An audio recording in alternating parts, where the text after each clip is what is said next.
Good morning friends. Welcome to my channel again, Alicia's Life in Spain. Kung bago lang kayo, paki-subscribe, likes and comments na rin po, tapos share. Nandito ako sa garden ngayon, sa farm namin. Hindi naman to farm garden lang to. Papakita ko sa inyo yung mga tanim namin. May mga iba pa nga hindi alam kung ano yung mga vegetables dito sa Spain. Pakita ko sa inyo ang turnips. Madali lang siya buhayin. Yan. Pakita ko sa inyo ang turnips. Ang lalaki na, ready to eat na, oh. Hilira yan hanggang doon. Hilira yan hanggang doon. Tapos dito, yan. Malaki na rin siya, oh. Ready to eat na. Yan ang turnips. Yan, hilira na yan doon. Ay kohlrabi. Kung tawagin nila kohlrabi, aywan ko kung ano sa atin. Sa atin ito, wala itong ganito eh. Itong turnips na pinakita ko ito. Nakabaon yan siya sa lupa, parang kamote. Yan, oh, parang gabi. Pero ito siya, ang kanyang laman nasa labas. Yan, oh. Bibilog yan, lalaki yung bilog na yan. Tapos yan ang makakain natin. Yun. Magiging bilog yan siya sa labas, hindi sa ilalim ng lupa. Pakita ko sa inyo yung medyo malaki-laki na ng konti. Ayan, oh. Ayan, oh. Bibilog yan siya. Bibilog yan siya. Tapos, pag violet na siya, kikita mo, ready to eat na siya. Malaki na. So, yan ang kohlrabi. At saka yan ang turnips na pinakita ko sa inyo. So, iyang lettuce ko, goodbye na. Tapos na ang buhay niya. Pero ilan buwan na, pinapakinabangan namin yan. So, magbubulaklak na siya at hindi na siya pwedeng kainin. At saka itong mayroon akong spinach, 3 hilera. Nag-harvest ako kaya wala na silang dahon. Hinarvest ko na doon na, nakaready na para sa lunch namin. Lulutuin ko ngayon. At saka itong aba beans. Ito ang aba beans. Wala yata ito sa atin. Tingnan mo yung puno niya. Oh. Wala yata sa atin itong aba beans. Marami tayong beans sa Pilipinas pero yung tinatawag na aba beans ay wala yata. Yan ang bunga niya. Oh. Pero itong taon na ito, hindi maganda, kukunti lang ang bunga kasi nag-frost itong taon na ito, sobrang lamig. So, yan ang gusto kong i-share sa inyo. Kunting kaalaman tungkol sa mga gulay dito sa Spain. Kasi ang klima dito sa Spain ay magkaiba doon sa atin. So, ito ang mga vegetables dito. So, dito sa isang bed naman, marami din ang turnips. Ayan, oh. Yung hiliran ng turnips na yan. Yung hiliran na yan ay puro turnips yan. Papunta doon, oh. Yung hilirang yon. Yan. At itong hiliran na ito, kohlrabi ito. Yung pareho na pinakita ko din doon sa isa. Kohlrabi. Yung sa labas yung bilog niya. Yung nakakain. Yung turnips sa ilalim ng lupa parang kamote. So, yan. Dito sa unahan guys, pakita ko sa inyo yung tanim ng asawa ko. Mahigit ito 1 buwan, maybe 1 month and a half. So look at now, they are very healthy. This green lines, these plants are what do you call this one? Cauliflower. Those are cauliflowers. Yung row, this one row, one row, all green are cauliflower. But those that one, the violet are what do you call that one? They called it red cabbage, but it's not red, it's violet.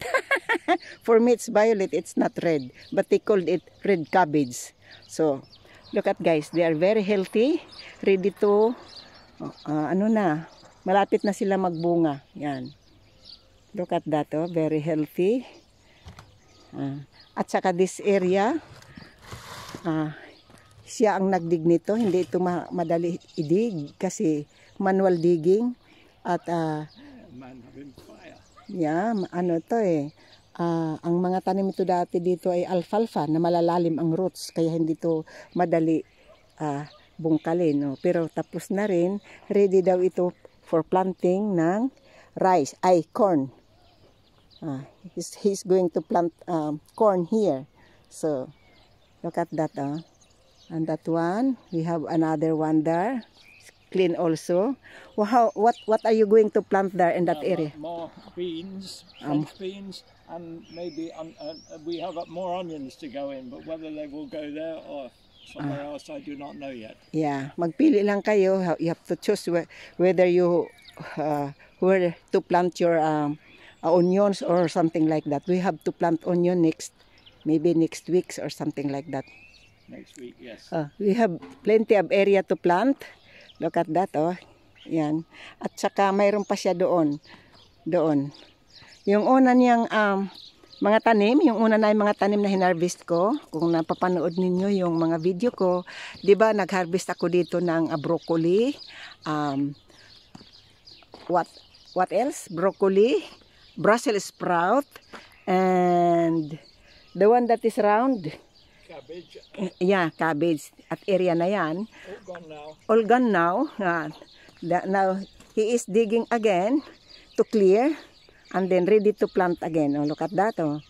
Manual digging lang yan. Oh. Masipag si sir. So, thank you for him for being masipag. So, yan guys. Ready to plant na yan. Para na naman ito, yung mga plants ngayon ay para sa spring up to summer. Yung nakalipas ay winter plants yun. Yung mga cabbage and what they call that? Tomato. Cucumber daw here and tomato here. That one. So, yan. Yung nakalipas na mga tanim, broccoli, cauliflower, and cabbage. Para yun sa malamig na mga panahon. Pero, tapos na sila. Pero may pahabol pa kami, red cabbage and cauliflower. Pwede pa yan ngayon sa spring. Pag summer na, iba naman ang mga tanim na mga tanim na itatanim sa summer. Ako nakaready na ako sa okra ko and bitter gourd ko. Yung bitter gourd ko nung una ay napakaganda. Maraming bunga, nagsawa ako. So, iyon ang i-ready namin para sa mga tanim para sa spring going to summer. So, ito guys, ang activities naming umaga ngayon. Ayan, yung nag-survive sa winter, yan, oh. Sibuyas, at saka, what do you call that one?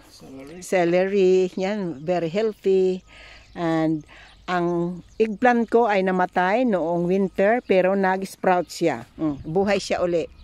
Kasi, namatay siya nung winter, nung malamig, kasagsagan ng lamig, pero nag-sprout siya, mabubuhay siya. Oh. Nagising siya. So, ititrim lang namin yung patay, tapos masulbong uli yung nasa baba, at magkakaroon uli ako ng another eggplant. So, ito guys. Thank you, sir. Pauwi na siya. He's going to eat his breakfast. Kasi nandito kami, wala pa kaming breakfast eh. Ayan, ang hinarvest ko ngayon, yan ang spinach at saka yung lettuce ko. Iba-blanch ko yan, blanch lang. Pwede mong haluan ng tinadtad na karne, na manok, or fish, na tuna fish. Pwede, i-blanch mo lang yan, masarap na yan. So, lagyan mo ng onions, napakasarap na. At saka ito ang mga bunga ng aking malunggay. Nag-trim ako, tinanggalan ko ng mga sangay malunggay ko doon. Oh. Tinanggalan ko yung sanga ng malunggay para mag-sprout sila, manalingsing sila. Ayan oh. Ang bunga niya ay marami oh. Papadry ko lang yan kung kailangan may humingi sa akin, pwede sila magtanim. Kasi yung sa akin, galing lang yan sa seed. Galing pa yan sa Ghanaian friend ang nagbigay sa akin yan kasi wala naman yan dito sa Spain, hindi yan vegetables yung malunggay dito sa Spain. So nabuhay ko siya, ayan, at saka yung spinach ko. So bisitahin natin muna bago ako mag-end, bisitahin natin yung chicken. Hello chicken, good morning. Ha? Yung brown, giniginaw siya oh. Kasi at saka may edad na yan eh. Hello chicken! Ito ang tatlo na masipag mangitlog at nakikinabang yung mga friends namin sa mga itlog nila. Nung last week, nagbigay kami ng 1 dozen doon sa friend namin, hinatid namin kasama yung oranges, lemons, at saka grapefruits. Yung mga itlog ito nila. Ito magkapatid ito, oh, matataba sila. At saka yung isa, aware siya dito kasi inaaway siya nitong isa. Itong isang mataba, bully ito doon sa brown. Inaaway niya kaya tingnan mo. Tsaka may edad na yung brown na yan eh. Pero super bait yun. Ayan, ito si Tabatsoy bully yan. Magkapatid yan sila. Oh. Yan sila, matataba, masisipag mangitlog at nagsasawa ang aming mga friends sa mga itlog nila.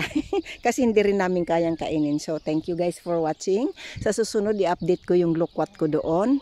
Yung loquat ko may mga bunga na. Kung napapanood ninyo yung mga video ko nung una, yung loquat ko ay bulaklak pa lang. Yun. Ngayon ay bakit? May bunga na yung loquat ko. Thank you guys for watching. Subscribe please sa my channel ko kung bago lang kayo. Likes na rin ang comments na rin po. Bye-bye. Ingat kayo dyan. Bye-bye na, chik-chik. Good morning. Mag-almusal na kami. Going back home. And we have our breakfast now. Thank you for watching guys. Ingat kayo. Bye-bye.